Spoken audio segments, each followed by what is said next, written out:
মই এই লুৰিণজ্যোতি গগৈ, অখিল গগৈ, গৌৰৱ গগৈৰ বিষয়ে বিভিন্ন সময়ত বিভিন্ন কথা কৈ আহিছোঁ। গৌৰৱ গগৈ পাকিস্তানৰ লগত থাকে, অখিল গগৈ কাৰ লগত থাকে নিজেও নাজানে, আৰু লুৰিণজ্যোতি গগৈৰ ওপৰতো মই এটা ডাঙৰ অভিযোগ এটা আনিব খুজিছোঁ। লুৰিণজ্যোতি গগৈয়ে গুৱাহাটী কুন্কি চৌধুৰী বুলি এগৰাকী মহিলা AJPৰ প্ৰাৰ্থী দিছে। সেই কুন্কি চৌধুৰীৰ মা হৈছে সুজাতা গুৰুং চৌধুৰী।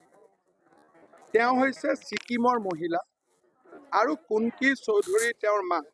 ইমানলৈকে মোৰ আপত্তি নাই, কিন্তু এই যে সুজাতা গুৰুং চৌধুৰী, তেওঁ ইনষ্টাগ্ৰামত কেইবাখনো ফটো দিছে গৰুৰ মাংস খাই।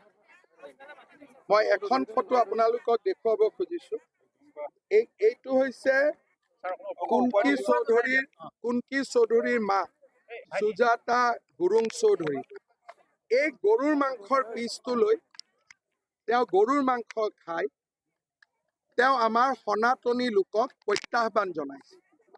তাৰ উপৰিও আপোনালোকে জানে যে আমাৰ এসময়ত চিকেন নেক কাটি দিয়াৰ ধমকি দিছিলে সাৰজিৎ ইলাম আৰু ওমৰ খালিদ বুলি দুজন, মই চৈতান বুলিয়ে ক'ম। এই সুজাতা গুৰুং চৌধুৰী তেওঁৰ ফেচবুকত অপেনলি সাৰজিৎ ইলাম আৰু আমাৰ আৰু এজন চৈতান, নামটো ময়ে পাহৰি যাওঁ, আমাৰ জেলত আছে বৰ্তমান, এই গোটেই পাৰ্টিটোক তেওঁ অপেনলি সমৰ্থন কৰি ওমৰ খালিদ আৰু সাৰজিৎ ইমামক তেওঁ সমৰ্থন জনাইছে যে ভাৰতৰ পৰা চিকেন নেকটো কাটি দিয়াটো কোনো ভুল কথা নহয়। দ্বিতীয়তে তেওঁ কৃষ্ণৰ ওপৰত কৈছিল যে ভগৱান কৃষ্ণৰ ওপৰত মোৰ কোনো আস্থা নাই। এই কুন্কি চৌধুৰীৰ মাক সুজাতা গুৰুং চৌধুৰীয়ে কৈছিল আমি পাকিস্তানক ৰাজনৈতিক সাধাৰণ কথোপকথনত শত্ৰু হিচাপে ৰাখিছোঁ, কিন্তু তেওঁলোক আচলতে শত্ৰু হয় নেকি? তাৰমানে লুৰিণজ্যোতি গগৈয়ে অসম জাতীয় পৰিষদৰ যিখন মঞ্চ, য'ত শ্বহীদৰ কেঁচা তেজ জড়িত হৈ আছে, সেইখন মঞ্চৰ পৰা এনেকুৱা এগৰাকী ছোৱালীক টিকট দিছে যোনে ভগৱান কৃষ্ণক সমালোচনা কৰিছে, গৰুৰ মাংস অপেনলি খাই ইনষ্টাগ্ৰামত ফটো দিছে, আৰু সাৰজিৎ ইলাম ওমৰ খালিদক ছাপোৰ্ট কৰিছে আৰু কৈছে পাকিস্তান আমাৰ এনিমি ৰাষ্ট্ৰ নহয়। এইজনে হৈছে লুৰিণজ্যোতি গগৈ। ইন্দিৰা গান্ধীৰ হাতত 860 জন শ্বহীদ মৃত্যু হৈছে।